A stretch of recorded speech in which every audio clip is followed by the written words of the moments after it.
Hi there and welcome back to Station Road. Now today we're actually going to apply the winning brewery name to the brewery.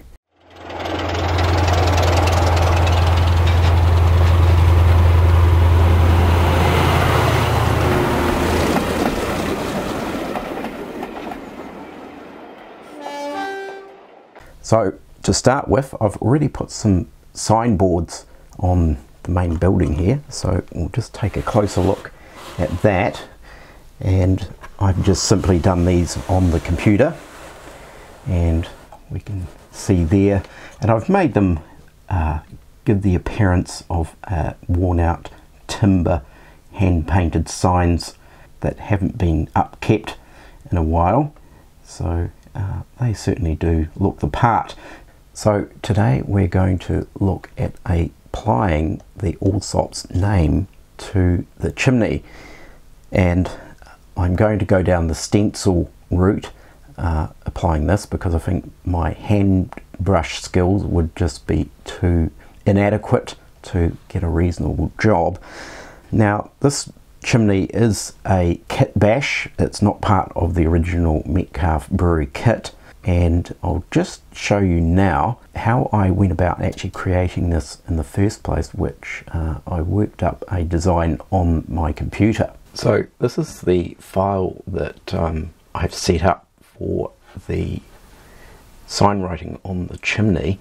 Now when I originally built the brewery, which was possibly a couple of years back, this is the file that I was using to create the chimney. So that was the kit bashed part of the Metcalfe kit, and essentially what I did is I scanned a sheet of Metcalfe brick paper and brought this into Adobe Illustrator and created just one side. So I wanted a six-sided or hexagonal chimney, so essentially I just created one side and then duplicated it and lined it up, so it kind of ends up looking a little bit like a fan effect when it's put together. And then once I printed this out and simply cut out the shape around that, glued it to some card, but I also put brick edging on the join areas as well, or the folded areas, just to tidy it up.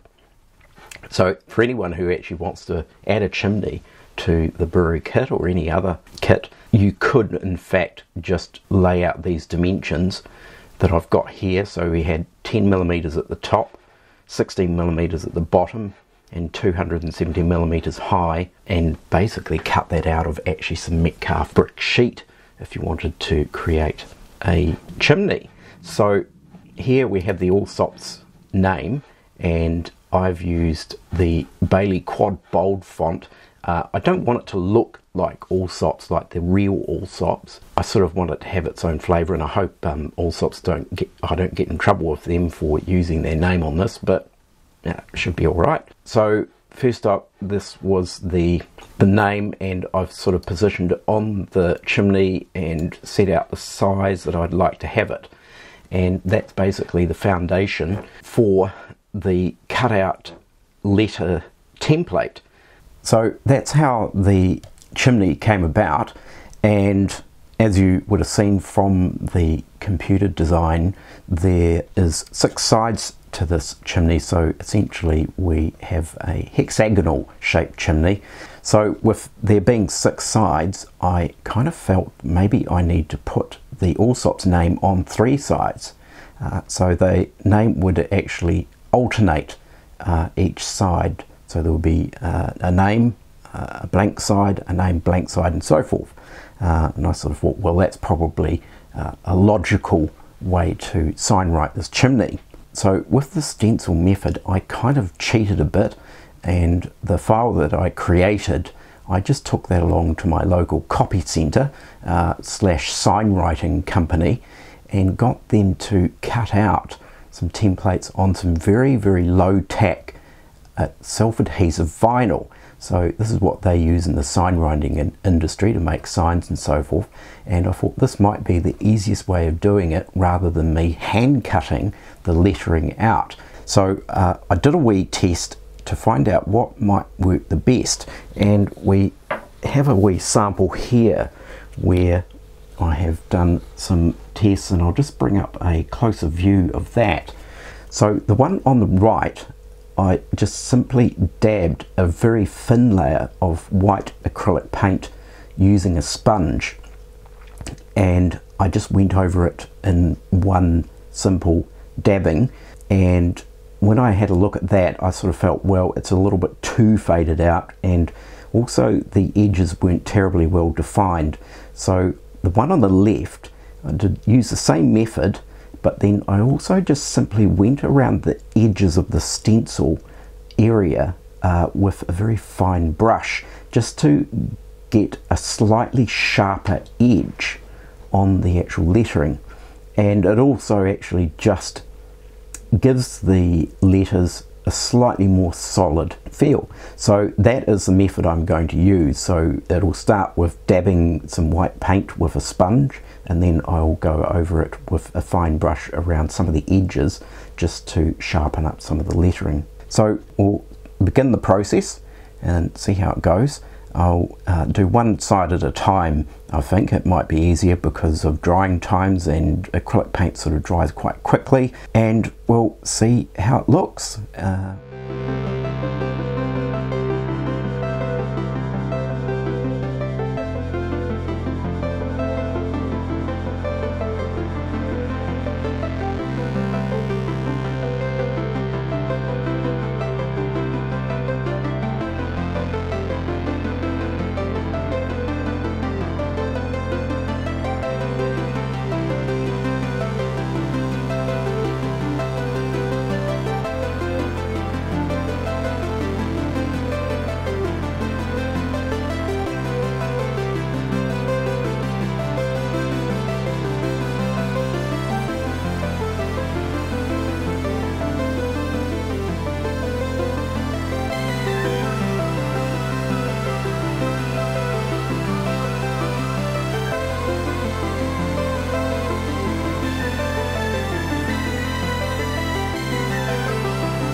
Right, so that's got the stencils on. It can be a bit fiddly because, of course, as you would have seen, I was applying the centres to some of the letters separately, so it can be a tad fiddly, but I kind of feel like, well, the self-adhesive version would be far easier than doing a paper template and having to hand cut those letters out. So we'll start dabbing some paint on. Now I'm just using this stuff here, student acrylic. It's just a cheap white acrylic paint, and here we've got some, well, that's from the previous test I did, some plastic lid to dab the paint on, and I've just cut up some bits of foam to dab it on. So we'll get into this and see how it goes.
So there we have it. That's all three sides done of the stenciled chimney sign, and I think it's actually come out pretty well.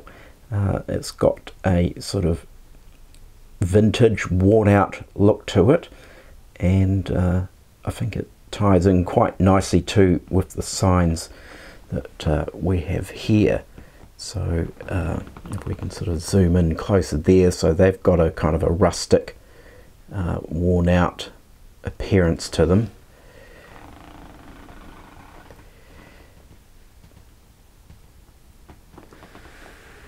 And that's how it's looking. I've scratched some of the paintwork back a little bit, which I just used the end of my tweezers to do that. So we've got that sort of slightly worn look.